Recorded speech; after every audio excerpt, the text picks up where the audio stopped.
Colors in the bedroom determine your mood and quality of sleep. While objectively any color can work, some are pretty good, while others extremely bad. What? I painted my bedroom in sunset red. What's wrong with it? Well, if you use oversaturated colors like that on your walls, you might as well invite Satan inside, and I'm an interior architect. I'm not an exorcist. If you want to make your walls red, orange, or yellow, you should always add white in the mix of the color so it creates a desaturation effect. Less saturated colors are really relaxing and create a peace of mind when you're inside that room. Adding white to any color would make it look more calming and relaxing for you to actually sleep in that room. So does that mean white is supreme? And what if we paint the entire apartment in white? All white interiors make the natural light you get reach even further, making your room feel more expansive and relaxing. The problem is when you don't get enough natural light and the white turns into sort of grayish, but even not so, white interiors feel very afloat and naive, and no, they won't make your room feel like heaven, because even in heaven there's a variety of colors. It would make it look like a hospital. To avoid a clinical look, you should add a variety of colors. This can be browns, this can be blues or greens, this can be dark, matte. Create that anchoring effect that would make your room have more character, depth and meaning. But what if we make a full-on black and white interior? On paper, black and white interiors need to have it all. They're the yin and yang. They have the richness and depth of the black colors, yet the airiness and lightness of white. But the problem here is not the colors themselves, it's the combination. Because black and white interiors are very contrasting and can make your room look like a villain hideout. I don't know about you, but I'm not a fan of bat caves myself. To avoid the contrast, you need to create a more gradient flow between the blacks and the whites. This can be easily done with more natural feeling colors that can be browns, this can be charcoal grays, this can be natural textures like oak, maple, or even birch. You can also add more energetic colors like reds or oranges in case they're a little muted to bring more vibrancy into the room. Warm neutrals are your best bet when choosing colors.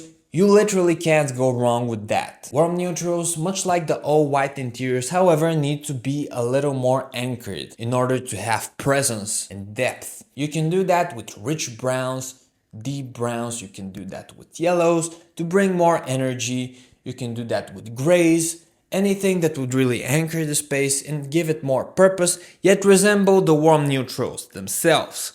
Warm neutrals in their essence have more white within them, which makes them look more pastel and therefore relaxing and cozy. You can add natural textures to add even more depth. This can be linen for your curtains, this can be wool for your rugs, or this can be metal for your metal lamps or for a task or ambient lighting.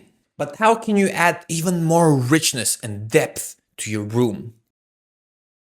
You can use the dark and moody interior style. This style requires for you to receive plenty of natural light within the room, otherwise it's gonna become too dark and therefore look like a dungeon. I'm not promoting dungeons myself. What kind of channel you think this is? In order to create that cocooning, comforting effect that really feels like a sanctuary, you need to elongate the room by continuing the timber flooring upon the wall. Or for the wall color, you can use a similar shade of color as the flooring itself. It doesn't have to be timber all the way, but you need to make your ceiling white so that the room feels a little more elongated. This will be like a light funnel that really makes the room look bigger and higher.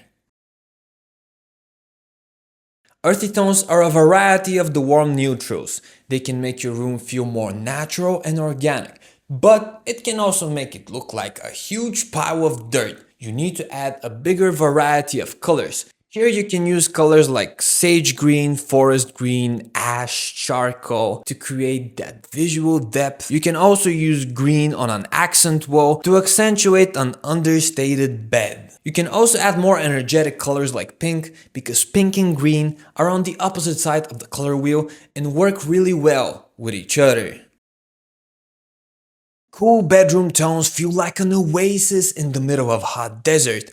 They're really relaxing because it's scientifically proven colors like blue and green tend to ease our minds and relax our bodies because they signal to our nervous systems it's time to relax. You can use any colors like deep blues, soft blues, navy blues, and combine them with soft grays, warm neutrals, browns. You can even bring more energy by using yellows because yellow and blue are on the opposing side of the color wheel, so they work well for each other. You can create a nature-inspired room by adding sage green or eucalyptus green, dark green to create that forest-alike effect within your home. All in all, you should avoid oversaturated colors unless you want to invite Satan, avoid black and white design because it looks like a bat cave, and avoid using dark colors if you don't have enough natural light, so I'm not responsible for your dungeon-alike room. You should always use warm, neutral, or earthy tones to create a nature-inspired feeling, or use soft, relaxing colors like blues to soothe your mind and relax night and day in your bedroom. Consider subscribing and you can check out my other video for design that would really calm your mind.